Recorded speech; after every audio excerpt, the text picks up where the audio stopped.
Hi, my name is Yannick Michaud. I am the Olympus sales rep, tech rep for Canada. I'd like to show you the newest camera we have here called the Olympus EM10 Mark II. I have it here with an ECG3, that's the little grip. Brand new camera, which will be out in September 2015, so just a couple days away.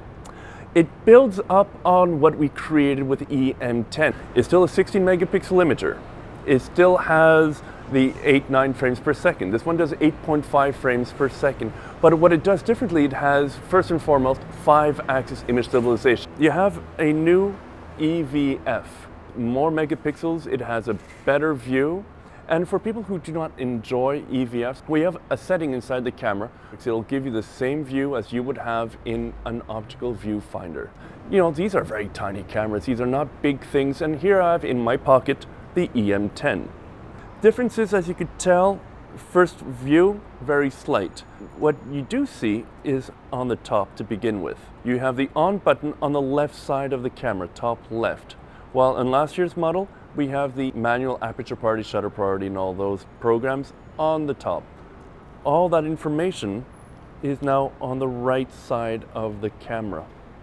So you do have your 2 dial for your shutter and apertures, and you have all of your dials here for controlling the camera. You also have, I find, a better grip to the EM10 Mark II. It is a bit more solid. It has a more substantial feel to the camera, and that little thumb rest is, I find, a little bit more prominent, a little bit more solid. And you have better real estate on the back for the dials itself. You are able to control everything on and off on the top, and just by playing with the button again, the little flash comes out.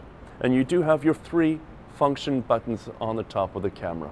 So it is a very significant difference between both models. If a person has an EM10, we're still using the same BLS50 battery. Focus stacking. This is something that a lot of the other companies have done in their higher end cameras in certain models. We've done it on our TG product. This is the ability to take multiple shots. You could take between 1 and 900 images. So you just select how many images you want, and also the discrepancy between each shot, short or long. So if you're doing a macro shot and you could only shoot at 5.6, well, this camera here, as long as you're on a tripod, of course, you could take the same shot just at different focusing sections, and that will help to create a better depth of field. We could do 4K video in time-lapse photography also. So if you want to do a time-lapse shot of sunrise or a plant growing, or whatever, you decide, star trails, it'll be in 4K. So we're taking a little bit from the EM5 Mark II and a little bit from the EM10 and just making it a bit more modern and into a little camera which is very, very well spec'd for the consumer coming up from a point and shoot or from a regular DSLR into something a little smaller, lighter, and more portable. That's the story of the OM system, the Micro Four Third. Try them out, come to Downtown Camera, look at the cameras, play with the Micro Four Third and the EM10 Mark II.